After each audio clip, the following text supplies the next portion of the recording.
One of the most common questions I get asked on a regular basis, and by regular basis, I mean probably multiple times a day, is how do I get started shopping ethically? It's easily the most common question that I get asked. And so today I wanted to answer the question because I feel like it's one that obviously people want to know the answer to.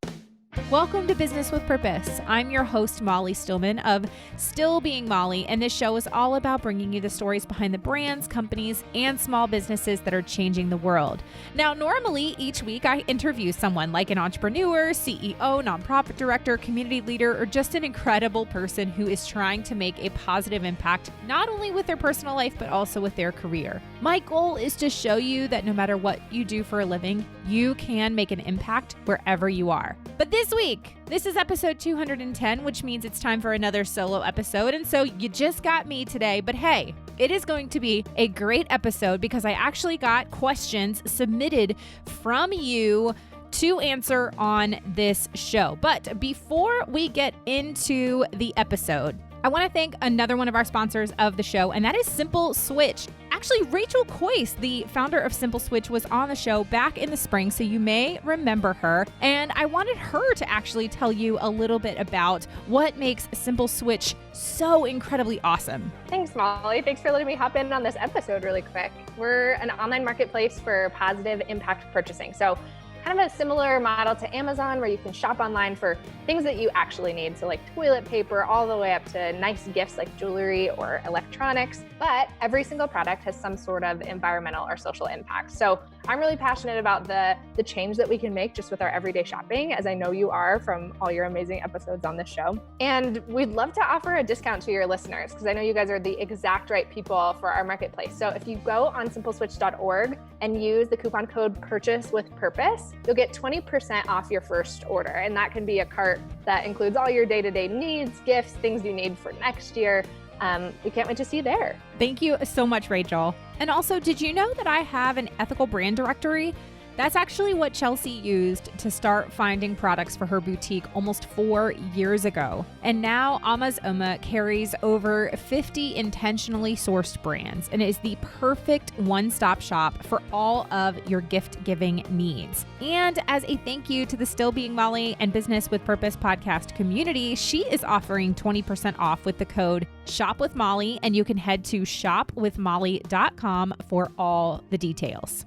Okay, now let's get into the episode. So again, the question is, how do I get started shopping ethically? And I think the first kind of sub question underneath of that is, first, why does it matter?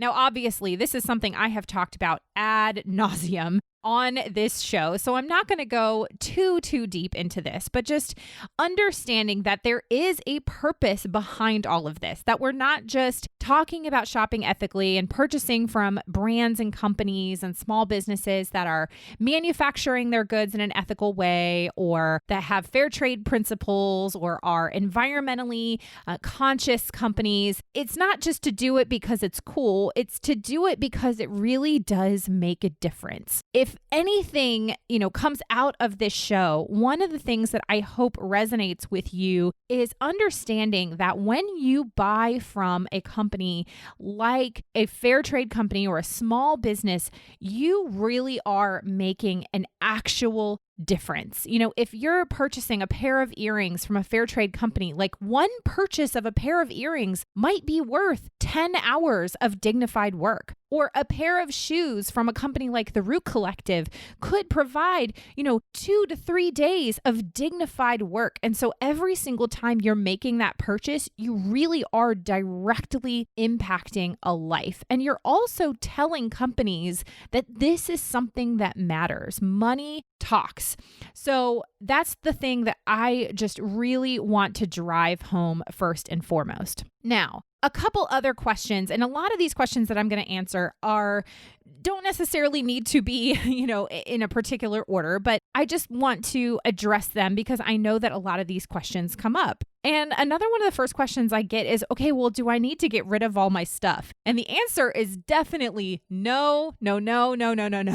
So don't feel like, okay, now I'm on a journey to shop ethically. I have to get rid of everything that I bought previously that isn't ethical. No. That's not what we are talking about here at all. Now, if you want to, quote, Marie Kondo your stuff, which I've actually talked about on a previous episode, there is an ethical way to kind of dispose of or donate things that you are purging. You can go back and listen to that episode on episode 130. But no, you don't need to get rid of all of your stuff.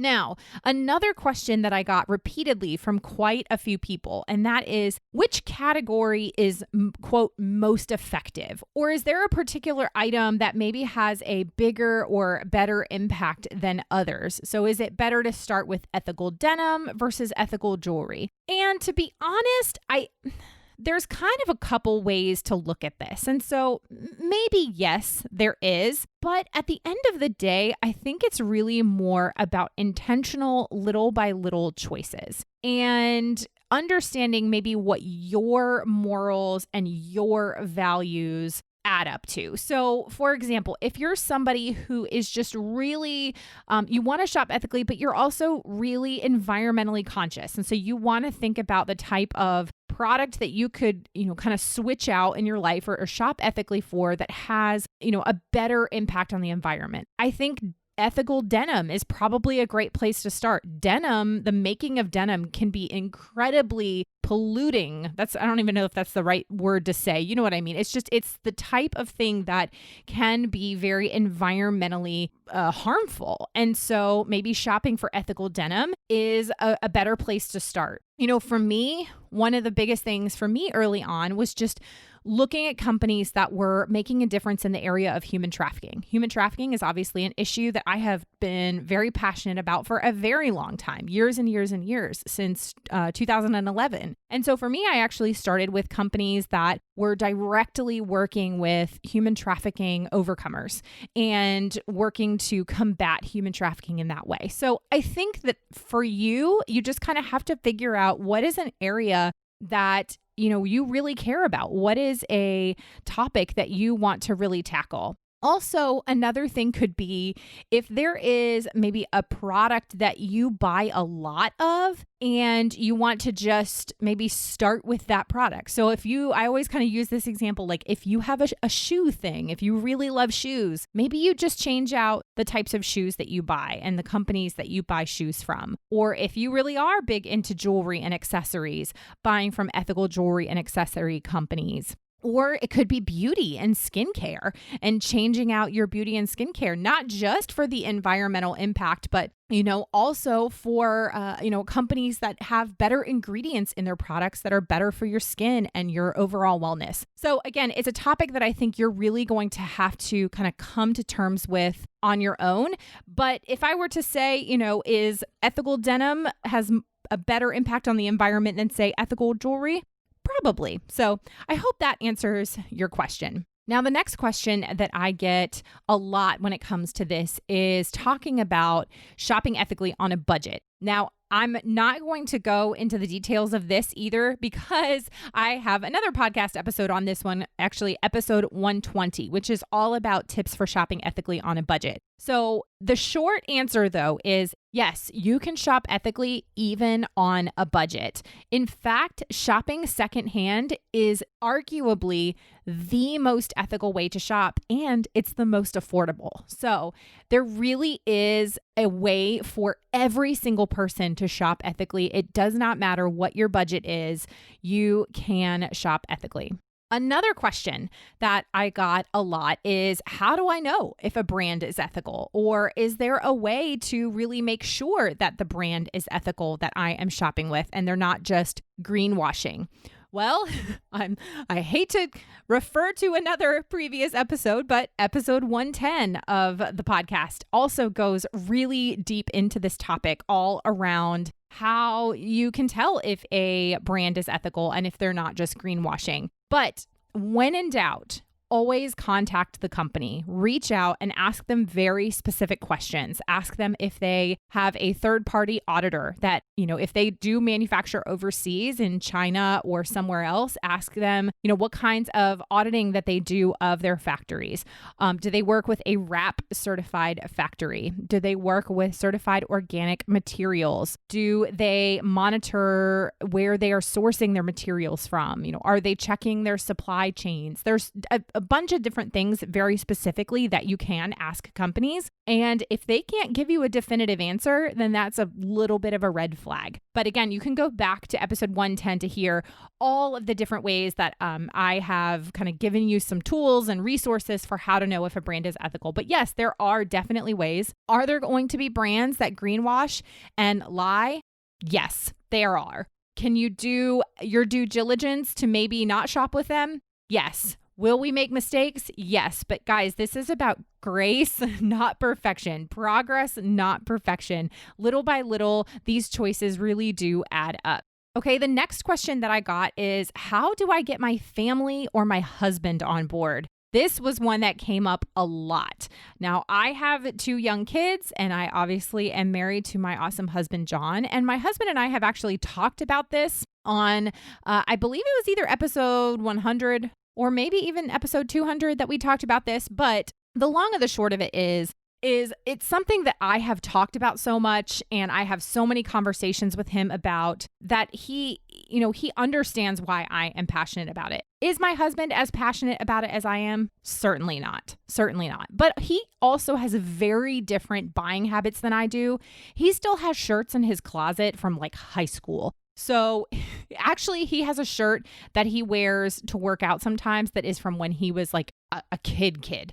So he's not somebody who is buying things and wearing them once or twice and then never wearing them again. He is definitely the type of person that buys something and wears it until it is hanging on by a thread, which is something that I talk about a lot, that's an ethical way to shop. Like if you're buying something and just truly wearing it out, that's okay. But he definitely has areas in which he is changing his own buying habits, or he'll check with me, hey, is there a company that I should buy from for this? He needed some new gym socks, and he said, hey, is there a company that you like that's ethical that I can get some new gym socks from? And in fact, those are now his favorite gym socks, and he wants to get new gym socks from that company all the time when he needs new gym socks. So I think having a conversation and communication is key, but understanding that sometimes husbands are not going to be on board, and it might take time. Another thing is I actually sat down with my husband and watched the documentary, The True Cost, on Netflix. We watched it together. And so that opened up an opportunity for us to have a conversation around this as well. And so that might be something you would want to do with your spouse, is sit down and watch a documentary like The True Cost. And so they can begin to really see why this is something that you are passionate about. Now, for my kids, I talk about this stuff with my kids all the time. And so while my kids, are at, different ages, my daughter's 7, my son is 4, my son very much still doesn't really understand it. But my daughter is now at an age where she really is starting to understand it. And so she will ask the question of companies, oh, well, is this an ethical company? Does this company have human trafficking in their, supply chains? Like those are the types of things that she now can understand to an extent and talk about. So it's something that she has kind of in turn become an advocate for. And I think that there are age appropriate ways that you can have a conversation with your kids around these topics to just kind of explain why we care about the environment, why we care about caring for the planet, why we care about people, explaining that there are children their age that are having to work in factories to make our clothes, make toys or whatever, and that those kids shouldn't have to do that shouldn't be the reality. And so what kinds of things can we do to advocate for those situations, advocate for those children? Now, real quick, before I get into the last set of questions, I want to just quickly thank a couple more partners of the show. And the first one is GoX. Now, GoX's story began in Gulu, Uganda, with a woman named Lucy who had a sewing center but no work. Their parent organization, the Global Orphan Project, created work for her sewing, school uniforms, and a few other items. This work gave Lucy dignity, provided for her family and for others, and changed their stories from charity to empowerment. That's what differentiates GoX from most apparel companies. Their core story has remained the same. They exist to create and sustain fair wage jobs that liberate workers from poverty and empower them and their families and communities. You have the ability to change lives through a simple purchase decision. That's what we've been talking about this whole episode. But by choosing GoX, you are choosing a better shirt for a better world. You can shop sustainable, eco-friendly t-shirts and sweatshirts with purpose today at goxapparel.com. That's GOEXapparel.com. And now when it comes to gift giving, I'm not perfect.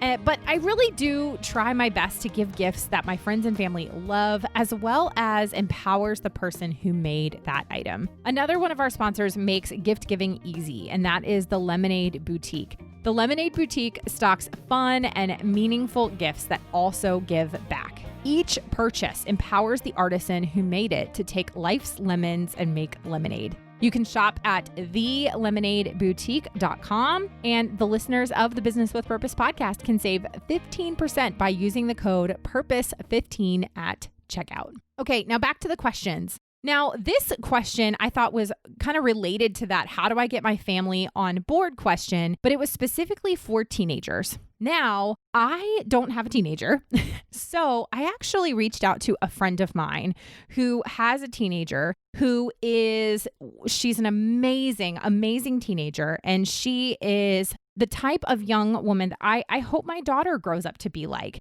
And she is actually incredibly passionate about this. And so I asked her mom, how did you get Emma kind of on board with this? And this is what she said. She said, well, Em's nature of not wanting anyone to be hurt is ultimately what steers her away from wanting anything not ethically made. But even if I gave her free range at this point, she wouldn't ask for anything significant. So for other parents, finding what their teens care about is the key. So Emma cares about dogs and small children, so she's really upset to learn that children are working instead of going to school. She also hates bullying, and so they talk about how trafficking and the unethical treatment of people is related to bullying. So at the end of the day, it's really about finding what your teen cares about and help them see how it might relate to unethical practices in business. I hope that's a helpful answer. I really appreciate my friend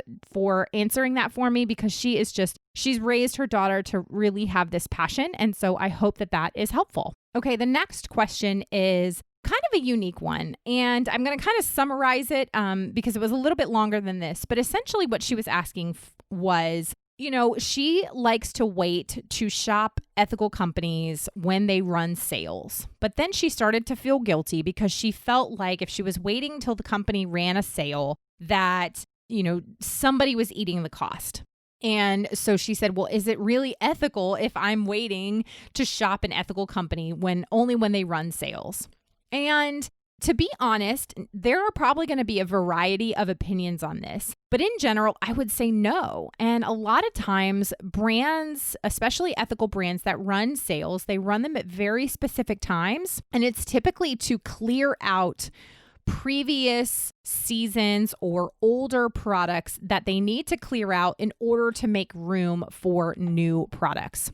There are ethical brands that will run sales kind of periodically for whatever reason. But I would say the majority of the businesses that I know that run sales run them very intentionally. And so it really is an opportunity for them to still be able to pay their artisans. Their artisans have been paid in full, but they've got some of this excess inventory that maybe didn't sell or was returned. And so they need to clear off the shelves in order to make way for new product. So at the end of the day, the artisan is still getting paid their full wage. And the business is not, more often than not losing money. They just might not be making the full profit But again, it's usually on kind of that overstock or leftover product. So at the end of the day, I would say no, it's not a problem to wait for a company to run sales. And a lot of times that is sort of a gateway for people who want to shop ethically but don't have the opportunity to. And so they wait until those companies run sales. So I would say no, it doesn't hurt to wait,